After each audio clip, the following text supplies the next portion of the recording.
It is Choo Choo train time.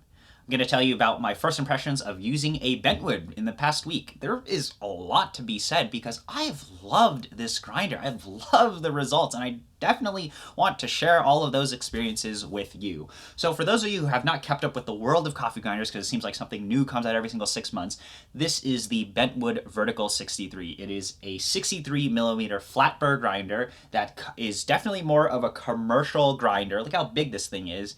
And it is made by a company, Bentwood. They're a Swiss company that designs their grinders in Germany, and then they're manufactured in Italy, and I think there is currently one USA distributor, and there is so much to be said about this grinder. First of all, you have to look at the size. It is very difficult to show off in camera, but it is very wide. It is also 60-ish pounds. It is a big boy. It looks like Thomas the Tank Engine. But to me, the reason why I like the Bentwood is that it is a perfect balance between performance and meme potential. We have insanely high performing burrs here, burrs that I need to talk about. I love the way the Bentwood renders flavors. And then meme potential, look at this thing. It's huge. In fact, actually, you know what? Let's take a look at this. Okay, Lagom Mini. Wow, Lagom Mini, small grinder. Niche Zero, and kind of the baby brother of the Bentwood in Ode, and the Ode even uses bigger burrs than the Bentwood. So aside from the fact that you can actually put memes on your grinder, it is funny to me that it is so big and it uses burrs that are quote-unquote small in the landscape of grinders that are this expensive. So this is about $2,500. It is not cheap, but it really checks all the boxes to me of what a grinder that costs over $2,000 should do, and that's really two things. It's forgiveness and flexibility. In a very expensive coffee grinder, I think it should be difficult to actually make your coffee taste bad. That's something that the Bentwood absolutely does. Regardless of what you do, you will always get a result that I feel like is tasty. These burrs seem to just remove the user error.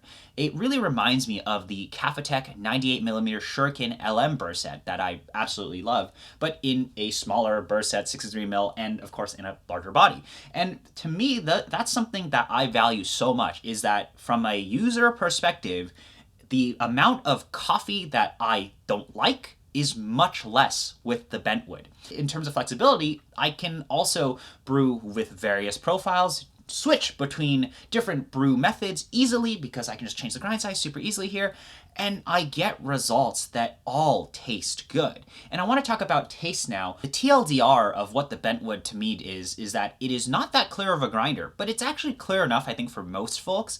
But what it does is that it has a massive amount of texture regardless of what you do. The way that the Bentwood presents coffee to you in something like an espresso and even filter is that it's kind of like a wave over your tongue. It's like you get a pretty nice presentation, and it's just a really sweet and round presentation, like very, very round, but it's definitely clear enough, I think, for most folks. And what is very interesting with that is that this nice, round, sweet presentation is there for a very long time. There is something about the Bentwood in terms of aftertaste that I just absolutely love. So two quick points of comparisons regarding the initial presentation and aftertaste is SSP multipurpose and the MC4. So I want to talk about SSP multipurpose because I think a lot of people have flats. In fact, the SSP multipurpose are bigger than the burrs in this. The SSP multipurpose are clearer than the Bentwood. They are actually very peaky, and although they are a sort of round, they are nowhere near as round as the Bentwood here. The Bentwood just really gets rid of any sort of pain, any sort of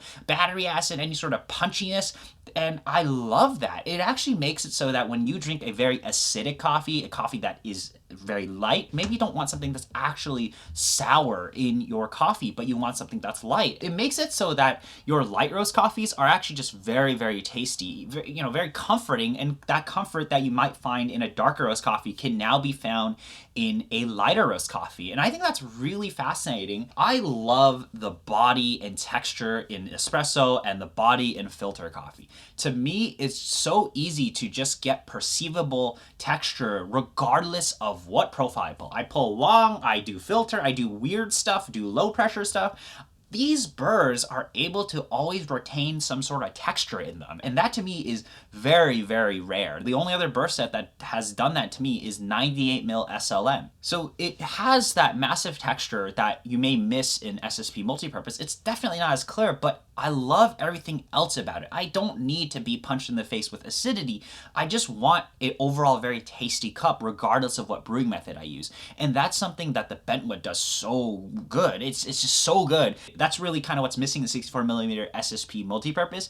Now I want to spend some time talking about the Bentwood versus the MC4. While the MC4 is a conical burr, dual conical burr setup, it is relatively in the same price range, and I think they are worth comparing. Of course, the MC4 is much smaller than this, but in cup performance, I kind of like the Bentwood more than the MC4 in everything except for 1-2s. I think 1-2s, traditional 1-2s at least, are very similar between the MC4 and Bentwood, where the differences are kind of how the espressos are presented to you. The MC4 is like definitely a very wide coating on your tongue. I think that's really enjoyable, whereas the Bentwood is kind of like goes through your tongue.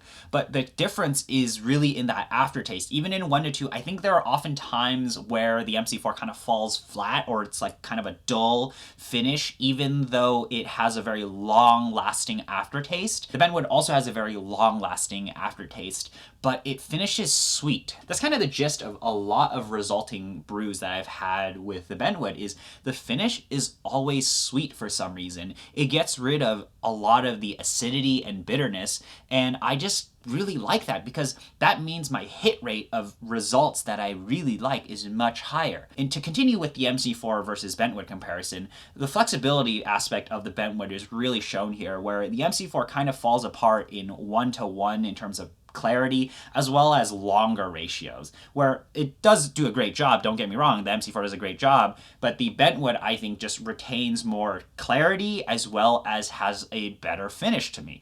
And I just think this is what a expensive coffee grinder should be, is that your cups should just be better overall. So I love the coffee coming out of the Bentwood, and I think for most folks you probably would like the results coming out of this grinder too, because I think for a lot of people you're trying to chase for a tasty cup, a cup that to me is actually not super clear, because I think if you have a really clear presentation of coffee, it might actually be kind of unenjoyable at times. For me, what I've been enjoying about the Bentwood is everything else except for the clarity. I like that the clarity is just enough. It's kind of the other properties in cup that make the Bentwood so enjoyable to me, is that great texture, great finish, great aftertaste. All the other things that I think last a bit longer than that initial spike of clarity that you might be looking for when you are drinking an espresso or you're drinking a filter brew. Most of my cups are always like that, is that even if I mess up, even if my grind size is off, the way the rest of the cup of how it finishes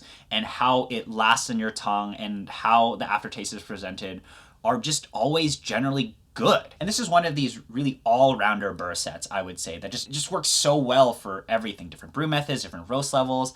And I think for many people, that is something that is going to be very, very attractive. So to me, it really just reminds me of the 98mm SLM burrs in the Monolith Flat Max, where it's just forgiving, flexible, and really the goal here is to make tasty coffee, and your hit rate is just so much higher with a burr set that has those two properties. And I think for most people, that's probably what you should chase. Instead of focusing on maybe like one property of the cup being really good, why don't you focus on everything, or just generally everything is good? And that's really what the Bentwood is so good at, and I love that. And that's kind of what I'm looking for if I'm spending a lot of money on coffee grinders. So now kind of let me tell you about the downsides of the Bentwood. That all the downsides of the Bentwood are not actually related to the coffee, at least for me. I like the coffee, everything else is kind of the issue here, and that's because it is a commercial grinder. This is a big chonker, so this grinds really fast, and it's really big because it grinds really fast. You're supposed to have all the space for cooling. There's a cooling fan. It is commercial.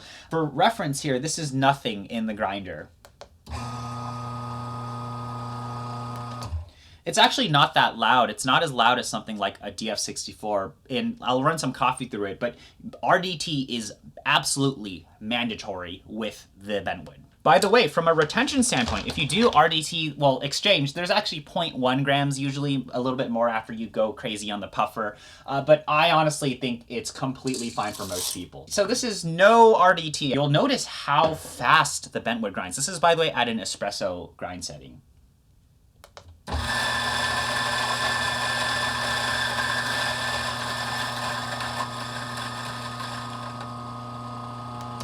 So as you see there, the chute has fully kind of gotten all chaffed up, and the grounds just stick there. Let me now show you the massive difference when you RDT, especially at an espresso grind setting. This, by the way, is a DF64 bellows and a 3D printed adapter. So I'm gonna put this cup pretty far down.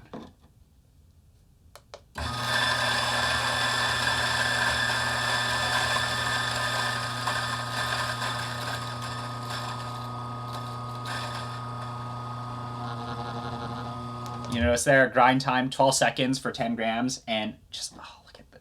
Do you see how far away this bottom of this base is from the chute? Look at how, like, that is a huge distance, and it was clean. It's just straight through, and the grounds coming out of the Bentwood are some of the fluffiest. I think they're even fluffier than 98 mil SLM. They're so fluffy, and it makes it so that when you're working with them for WDT, it is just so nice. The grounds out of the Bentwood are like, oh, they're good. They're good. I like that it's relatively clean, and it's actually not that loud, but to be fair, I think it's because there's so much stuff here that it really deadens the sound. So RDT is definitely mandatory. Some other things to mention with the Bentwood as well is this bottom part is magnetic, so if you did want to clean it, you can do that. I actually really like the build of this thing. So for those of you who are wondering, if you did want to adjust the logo, if you wanted to put some memes on your Bentwood, there's a little micro SD card that has, I think, the firmware on it. You need to make sure you save that, and then you can add a image in. You have to use a specific file format and all of that, but you can then add memes onto a grinder, and that to me is very valuable. Well, you can customize your grinder. Now, some other things to know are, I really like how you change the grind size on the Bentwood. And this adds on to the flexibility is actually the ease of switching between one brew method to another. With other grinders like the Kafatek grinders, if you want to go to filter coffee, your filter setting is literally off the setting on the grinder. With the Bentwood, there's this really nice sight glass, and you can see the exact number, and you can benchmark the numbers, and it's just so easy. It's just such a frictionless experience of switching between grind sizes, and that to me, I think, adds to the user experience. I mean, this is more of a commercial grinder, and a lot of commercial grinders have great user experiences, but this is one of the first few commercial grinders that I found that, well, you RDT, and it's pretty clean. It's super, super nice, and I just really like that. Some other things to note too are you can adjust the language, you can adjust you can see how many shots are done, you have a whole menu in this grinder and all of that. My past week with the Bentwood has been great. I just love that I've been getting tasty results.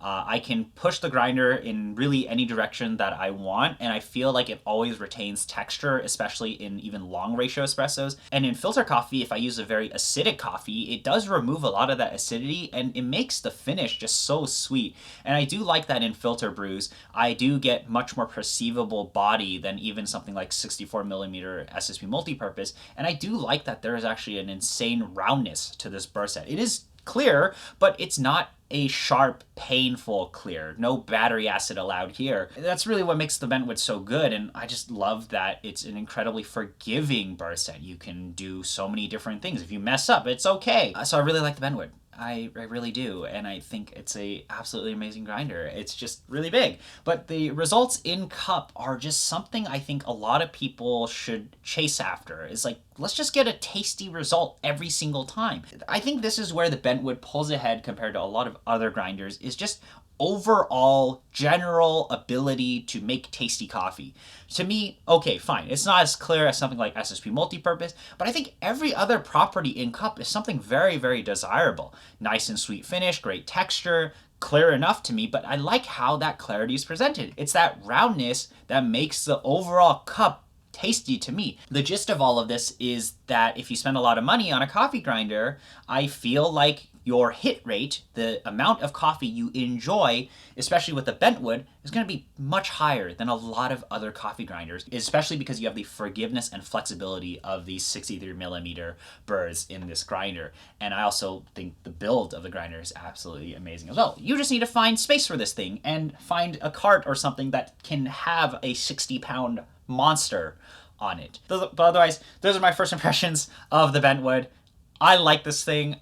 I don't know if this is a grinder for everyone because of its size, but I think the results in cup are something that everyone can appreciate. So that's all I wanted to show off today. Thank you for spending the time to watch the video. If you have any questions, please let me know. But in the future, I will have the Bentwood next to the MC4, next to Nautilus, next to Flat Max, next to a lot of expensive grinders, and I'll be able to try them all out. But kind of this is the honeymoon phase that I'm having with the Bentwood, and I wanted to share that with you all. So thank you again for spending the time. I will see you around.